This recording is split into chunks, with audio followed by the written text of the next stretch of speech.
आज की इस वीडियो में बात करेंगे कि एसी मोटर और डीसी मोटर में क्या फ़र्क होता है।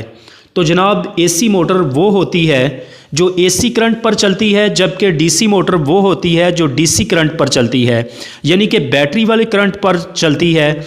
और अब हमारे घरों में जो वापडा की तरफ से सप्लाई आती है वो एसी सप्लाई होती है, और हमारे घरों में एसी, वॉशिंग मशीन, पंखे, इस्त्री, हीटर और पानी वाली मोटर, ये सब एसी करंट पर चलने वाली अशिया हैं। जबकि बैटरी पर चलने वाली इलेक्ट्रिक बाइक अगर आपने देखी है तो इसके अंदर जो मोटर यूज़ होती है वो डीसी मोटर होती है, वो बैटरी पर चलती है, इसलिए उसको डीसी मोटर कहते हैं। और अब हम देखते हैं कि इसका वर्किंग प्रिंसिपल क्या होता है, ये कैसे वर्क करती है।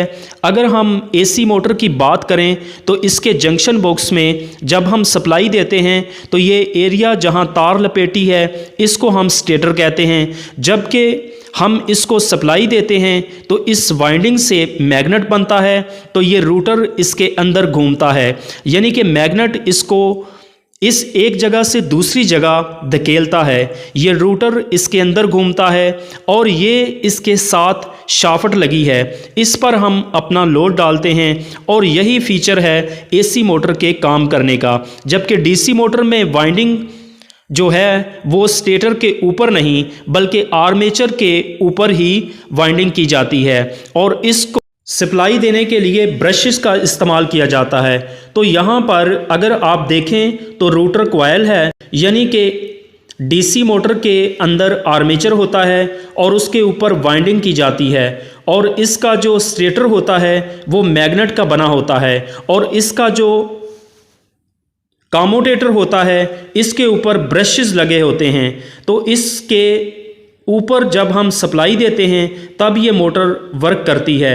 इन दोनों मोटरों का जो बेसिक डिफरेंस है वो यही है कि एसी मोटर का जो स्टेटर होता है इसके ऊपर वाइंडिंग की जाती है, जबकि डीसी मोटर में आर्मेचर के ऊपर वाइंडिंग की जाती है। इसको सप्लाई ब्रशेस के ज़रिए कम्यूटेटर को दी जाती है और कम्यूटेटर से अंदर वाइंडिंग को सप्लाई दी जाती है, जबकि एसी मोटर में डायरेक्ट कॉइल को सप्लाई दी जाती है। और इन दोनों मोटरों का जो एक मेन डिफरेंस होता है वो पावर ऑफ सोर्स का होता है।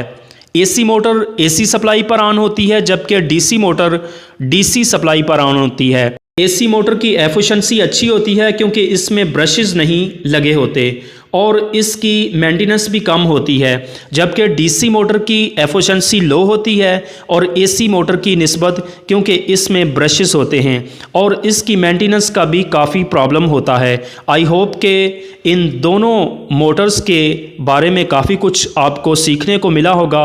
मज़ीद इस तरह की टेक्निकल वीडियोस देखने के लिए मेरा चैनल इलेक्ट्रिशियन ऑनलाइन को सब्सक्राइब कर दें। मिलते हैं किसी और नए इंटरेस्टिंग टॉपिक के साथ, तब तक के लिए खुदा हाफिज़।